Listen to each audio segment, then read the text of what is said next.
Yeah, so the last interview, the last time you was here, I was supposed to be going all vegan. Yeah, that didn't happen. So anyway, this is her interview.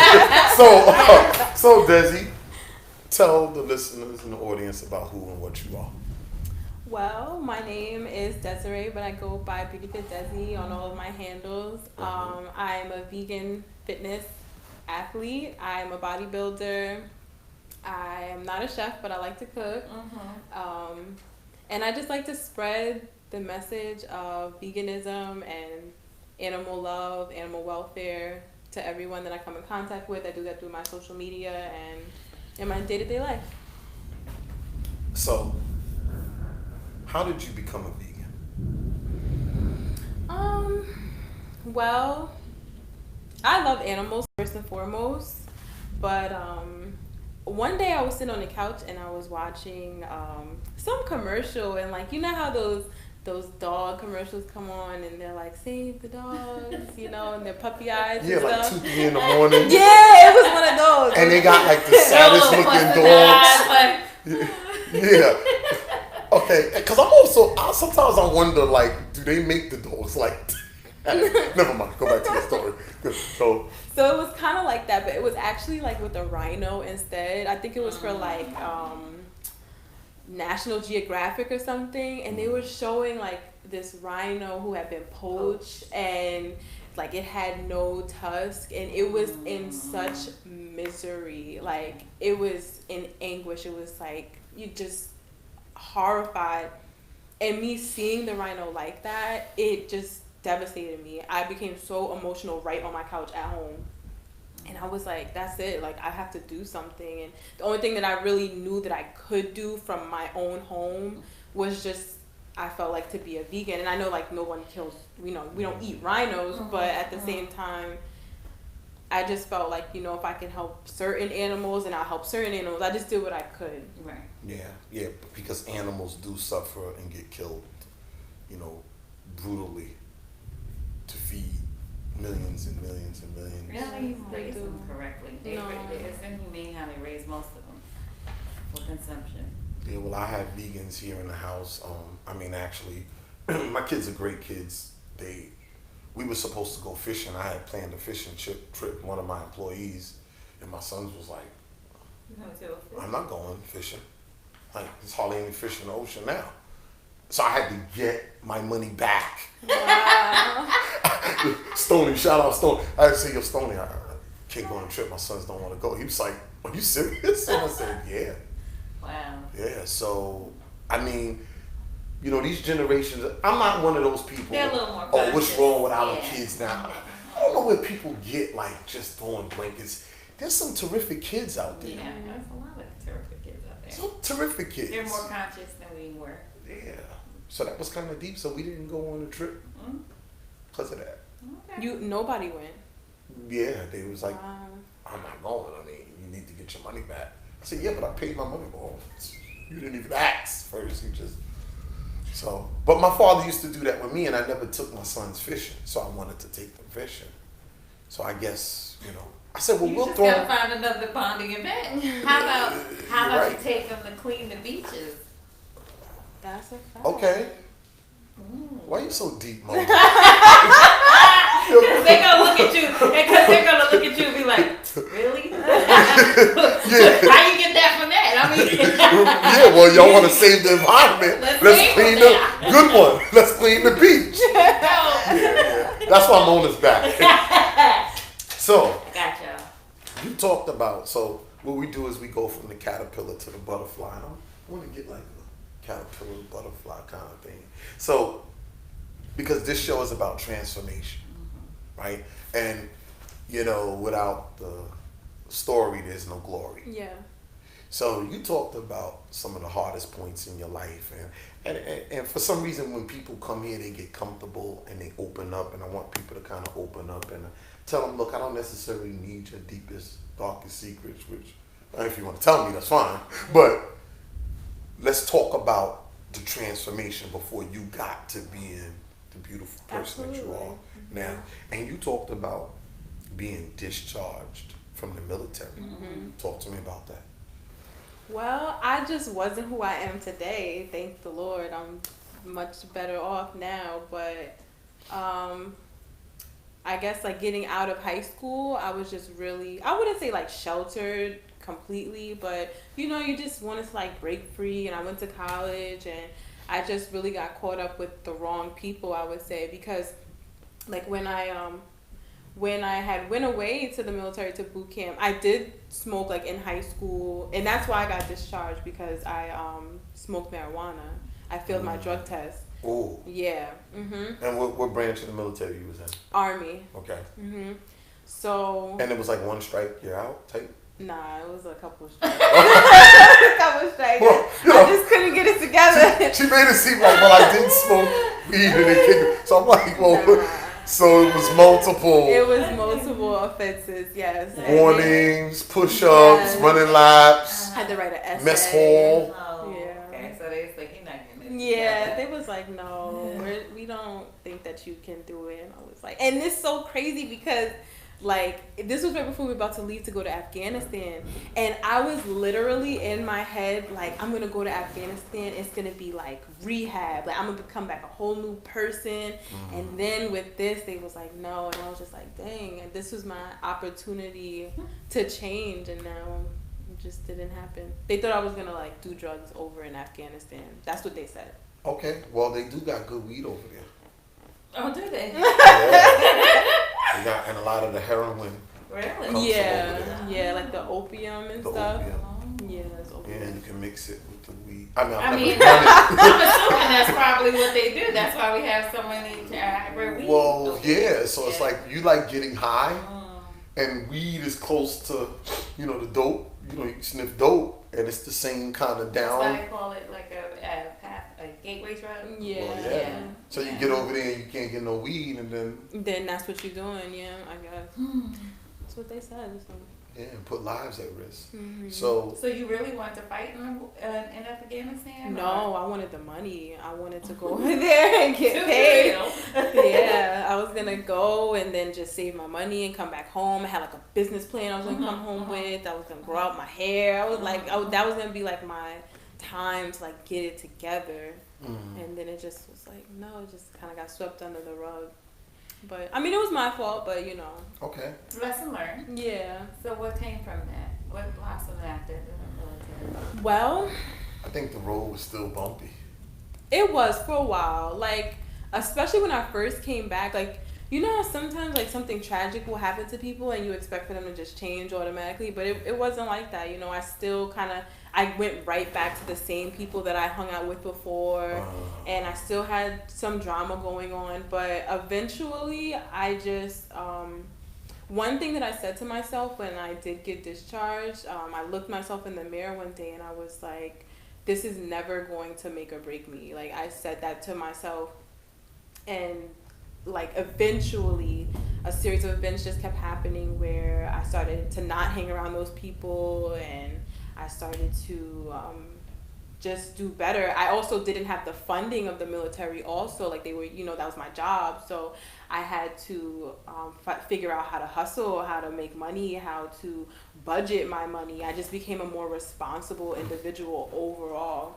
So you talked about another tough time was leaving the strip club. So you were dancing for a while. Yes. When I was, see, there goes that person.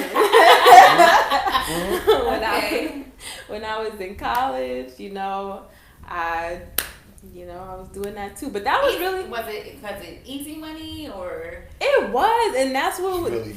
that's what made it so like enticing, because I really just initially did it because I had to take this summer class, and I was like, I must just do that and I'm gonna be done. And then it was like, it was. I just went there it was like a weekend, like one weekend, and after that weekend I had like $1,500, and I was like, Wait, have a look.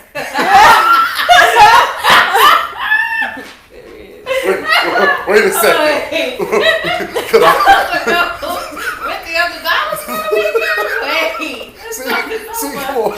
So, right, back to your story. I mean, yeah, so, and this was with like no experience nervous or nothing. Like, this is like my first day. I'm telling the people there, like, this is my first day ever. They're like, no way. I'm like, yeah,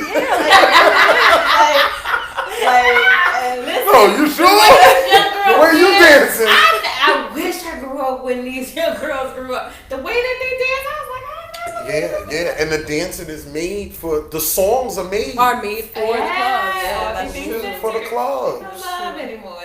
That's what they're made for, the clubs. And so, and then that was that all part of the weed smoking it was kind just of culture and drinking? Exactly. It was just a bad time. Like, I just was really caught up. And then, like, you know, with the dancing, it's like you said, like the smoking, it was just like a lifestyle, you know? Yeah, it all goes together. Yeah, it was just how I was. And you from what? New York? From Long Island. Long Island, okay. All right, yeah. I can see that. So, you have those experiences, and we all been through stuff that kind of makes us who we are. You know what I mean? Mm-hmm. And so now where do you start to make the transition to the whole the money's fitness? good, you guys. You know, you look good. Yeah, because how do you leave that much money behind?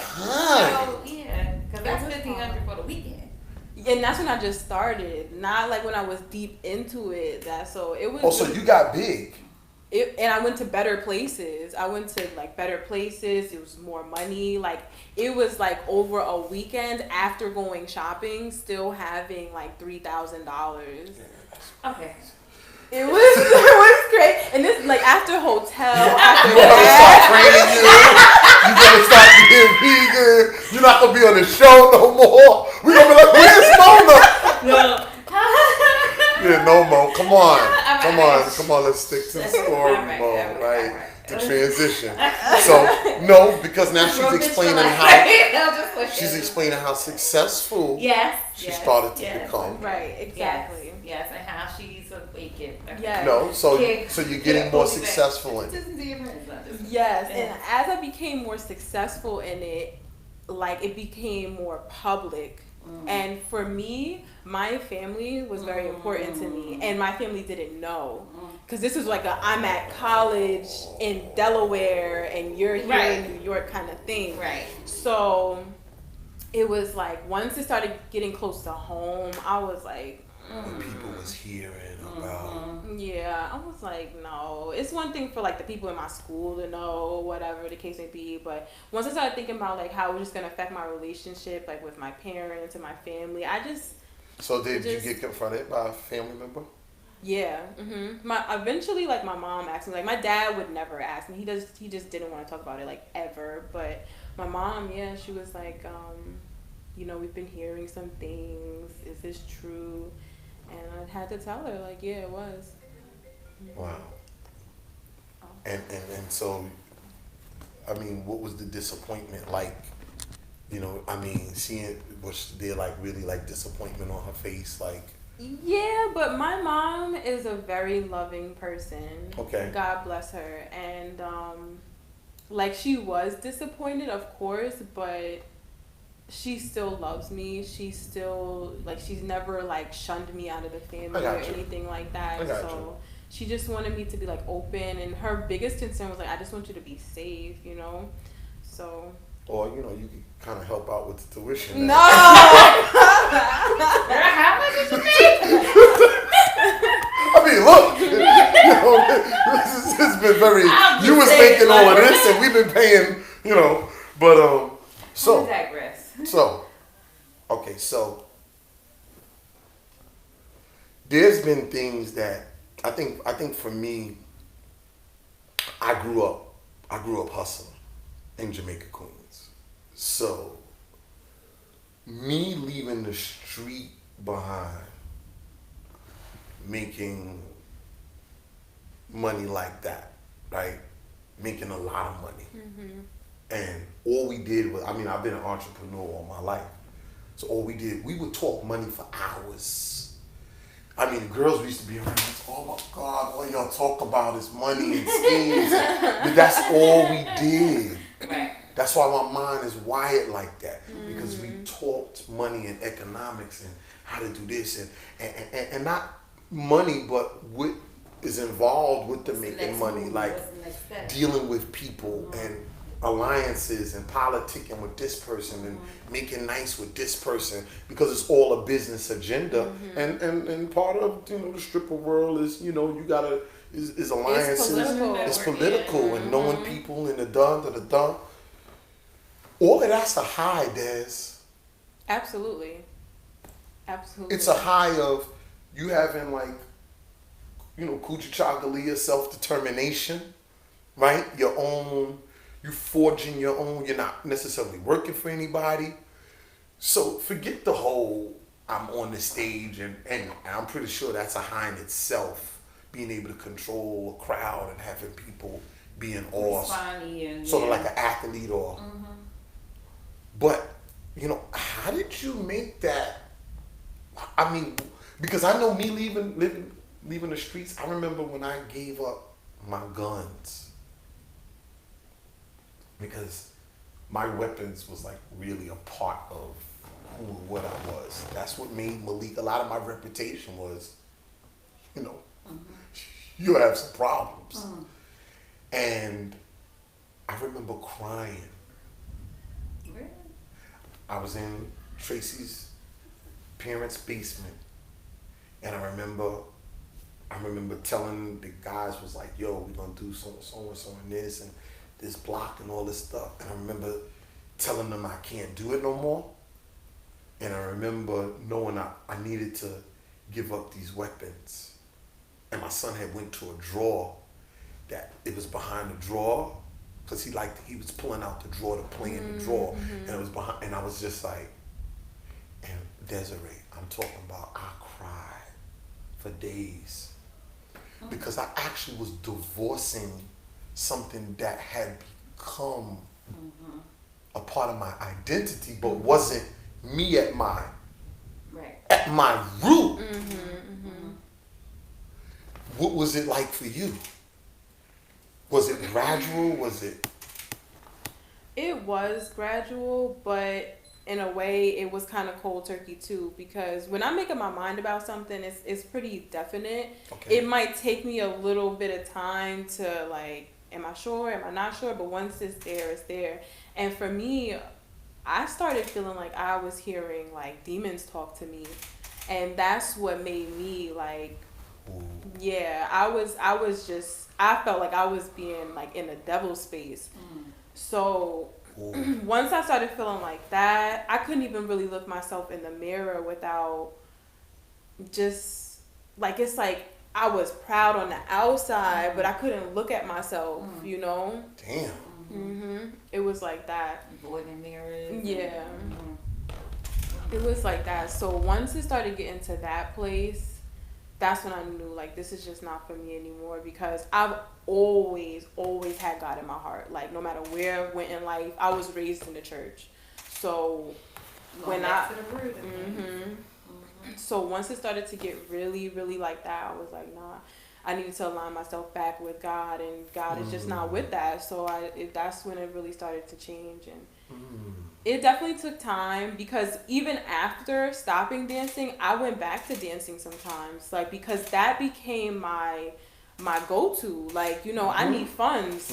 I know I could just go there right now and have it right now. Like, and I've had moments where I went back and forth in that, but it just didn't feel the same. Like, it never brought back that same feeling of like, oh, this is that good, like, this is the life, this is it. Like, it's like, I was even in the club talking to men, having like conversations, and they're looking at me like, I don't care about what you're talking about, you know. It was just, I was just in a different space or whatever. Yeah, having conversations like how you shouldn't be doing this and how you want to do better for yourself. Yeah, kind of like, thing. oh, they're like, so what do you do? Like, they're just trying to make, you know, vague conversation. I'm like, oh, well, you know, I have this, I have a brand, I have blah, blah, blah. Like, and they're just like, okay, like, it's just too much for them, because they didn't come there for that. Yeah, you know? yeah. We came here for sluts and butts. Exactly. No, seriously, That's a motherfucker. Okay. You know, and you know, now look, you know, there's strippers that I've known that's been very, I guess, whatever you want to call successful. I guess the whole thing of, I don't know, success. successful is like, the word successful. I mean, what is successful? You have to define it for yourself. Yeah, I feel like that Yeah. too. Successful is what you make it, is what you want it to be. You know, I don't know if it's necessarily attached to money. No, not at all. Not at all. So Human spirit. you've done some great things in the physical fitness world. Tell us about some of your accomplishments and how that connects to being a vegan and why it's so good for people to be I'm vegan. amazed on how you have such muscle definition and you're a vegan. And that's the key. It's like, you know, veganism or muscle definition is high in protein, high in protein, high in protein. Mm-hmm. They always say protein, and the most protein they want you to get is from an animal. Right. So how do you get all this? Because girl, you thick. Thicker than a switch. Listen, no, honestly, it's so funny because he's like, Mona, we got to interview Monday, and I was like, okay. And then he's like, all right, send me. I said, send me the workup. So he said, I said, you setting me up. Because there's a trainer. I said, oh, you set me up. Because, you know, I've been saying I want to lose weight. He's like, no, this is just the perfect interview for you. So tell us, what's your workout, eating regimen, and bodybuilding? How do you do that as a vegan? Well, it's changed. My diet, my fitness is all just according to what sport I'm playing at the time. So like I do bodybuilding, and just recently I've also done like a few Spartan races as well. So depending on like if I'm doing a bodybuilding show, my diet is mostly protein. It's protein heavy, low fat, low carbs. I'm eating like the same thing twice a day, 3 times a day. It's like it's really intense. But on like a day-to-day, like if I'm not competing or like before I got into bodybuilding, it was just like, well, for one, I use a lot of meat substitutes, not on like a multiple time a day thing, but daily. I'll have some type of meat substitute, whether it be like a vegan sausage or chicken or something like that. And I have a protein powder, just like most bodybuilders. Most bodybuilders either use like a whey, isolate, or casein, and I had that before I was vegan, but now I just switched over to vegan protein powder. And then just I try to really focus on like my micros, like my vitamins, my minerals. That stuff is really, really, really important to me, because when I start to compete and when it starts to get real, I always get sick because it's not about health anymore. At that point, it starts to just become about the aesthetic, and my body can feel it. I'm malnourished a little bit, so I start to not feel so well. But on a normal every day, like especially now, like a juice, kale's my go-to every day, you know, try to keep myself well and healthy. I love that. You look good. Thank you. You look good. So what would you say are some of the top benefits, and we got a few minutes left, about 5 minutes, of being a vegan? What are some of the benefits for a person to turn vegan? Well, I lost my stomach in 3 days of being vegan. I'll say that. That's an immediate benefit. Okay. When I first went vegan, it was 3 days off of me, and my stomach was flat. No gym, no nothing. So. Okay. You know what? Okay. You gotta focus on the things. She's like, oh. I'm like, okay. 3 days, she said. All right, let me count. Friday, Thursday, Friday. Okay, go ahead. Doesn't ring, it's not working. Yeah, but what did you have at night? No, but go ahead. So where did you start? Like, what did you start with? Right. I'm sorry. And- No, it's okay. It's okay. And so those are some of the benefits. How do you think it has helped you? Does the physical, the mental and the spiritual, does it all connect with with your dietary lifestyle? Yeah, absolutely. I am first and foremost, I feel purposeful, like in me being a vegan. It's beyond just myself and like my health. I'm creating a better environment for the world, for the animals of the world. So that's the mental part, I guess, right there. I feel like I'm in alignment with my purpose. That's the spiritual part there. Mm-hmm. And then the physical just all falls in, you know. Yeah, so she talked about some accomplishments and being a Spartan finisher, INFB overall figure champion, and you know, and I'm like, wow, that's great. You know, she's a champion. She's a champ. You know, she's a winner. Mm-hmm. She's a success story, man. How do And you like training? and she won the World Vegan Bodybuilding competition. No, that's No? in November. When, Oh no, you're competing for the. Yeah. Oh, that's you want to the win month. this? That's Oh, not- yeah. okay, right. So future plans. So yeah. So you know what? I spoken into existence. Oh, yep, there you go. Yeah, See that? You did. Yeah, you did. Look at that. Hold on. So I got a couple questions for you before we close. Yeah. If you were on an island and a black genie came out of a bottle and he's willing to give you one of everything. There's nobody else around, it's just you. Right? And he's gonna give you one of everything, right? So number one, what would be your favorite meal? You gotta eat the same meal every day. Every day. Yes. Every day. day. Ooh, What would be your favorite meal?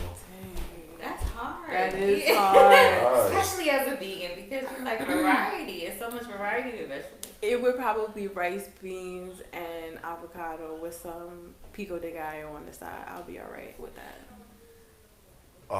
One drink. Like alcohol? Okay. I don't drink. No, so one Okay. one beverage. One beverage. Like a juice? Can it be a juice? Like a Yeah. ginger, lemon, Yo, apple, you get and one celery? thing. I'm the genie, and once you pick it, that's it. That's what Okay. you're drinking. That's my juice concoction. Or water. I guess I can see water. you in that outfit. Okay. One song. I Believe I Could Fly by R. Kelly. Really? Oh. Yeah, I know. It's controversial, but... He ain't That's flying fine. no more.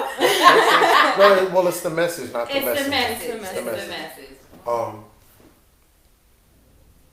One movie. Forrest Gump. Oh, That's my movie. life is like a box of chocolates.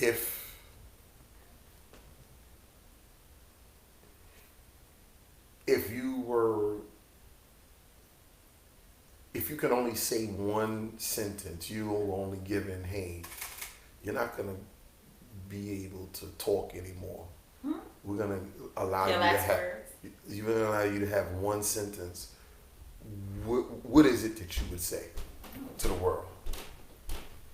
Because after this, you're not gonna be able to talk anymore. One Oh sentence. wow. It would probably be... It's definitely something with God in there, but I don't know how I want to word that, but... I don't know, maybe God bless, or just something to saying like, I am that I am. Something like that. One word to describe Desi. Phenomenal. That was the first thing that came to mind.